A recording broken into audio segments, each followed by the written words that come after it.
मोरे जिंदगी जीवर धानवो तही आस मोरे चंदा ए जीवाधार तही आस मोरे चंदा ए जीवाधार। तही मोरे जिंदगी परान धन हो तही आस मोरे लोरी के जीवाधार तही आस मोरे लोरी के जीवाधार। तही मोरे जिंदगी जीवर धानवो तही आस मोरे चंदा ए जीवाधार तही आस मोरे चंदा ए जीवाधार।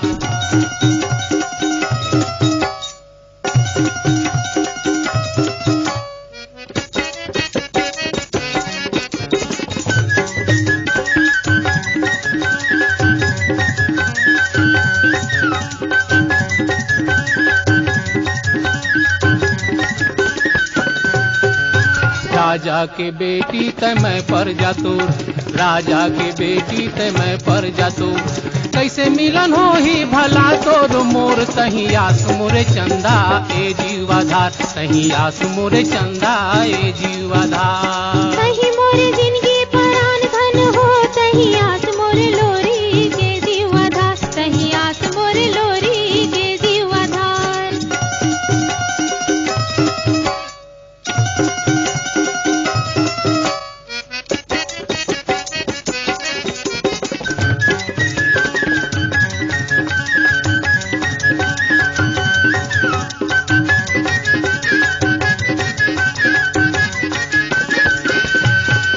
राजा राठी कौन काम के काटा खूटी बोथे राजा राठी कौन काम के काटा खूटी बोथे माया देखकर हृदय में सबले ऊंचा होते तही आस मोरे लोरी के जीवाधार तही आस मोरे लोरी के जीवाधार।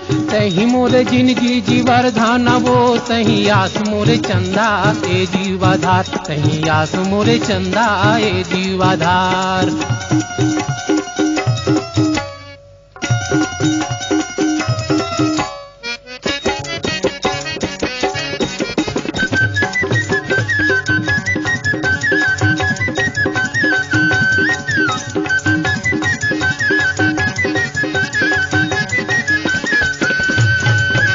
घर के सिपाही कुकुर छेक ही कूदाही तुर घर के सिपाही कुकुर छेक ही कूदाही दमपाही ताये गरीब लगाओले भगाही तही आस मोरे चंदा ए जीवाधार तही आस मोरे चंदा ए जीवाधार। तही मोरे जिंदगी परान धन हो तही आस मोरे लोरी के जीवाधार तही आस मोरे लोरी के जीवाधार।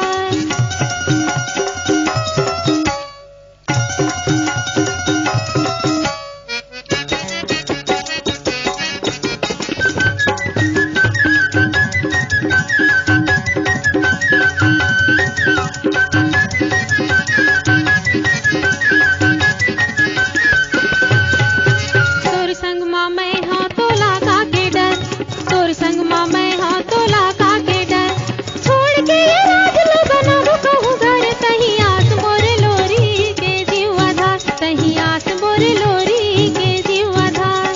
तही मोरे जिंदगी जीवर धानवो तही आस मोरे चंदा ए जीवाधार तही आस मोरे चंदा ए जीवाधार। तही मोरे जिंदगी परान धन हो तही आस मोरे लोरी के जीवाधार तही आस मोरे लोरी के जीवाधार। तही आस मोरे चंदा ए जीवाधार तही आस मोरे लोरी के जीवाधार तही आस मोरे चंदा ए जीवाधार। तही आस मोरे लोरी के जीवाधार तही आस मोरे चंदा ए जीवाधार। तही आस मोरे लोरी के जीवाधार तही आस मोरे चंदा ए जीवाधार। तही आस मोरे लोरी के जीवाधार तही आस मोरे चंदा ए जीवाधार। तही आस मोरे लोरी के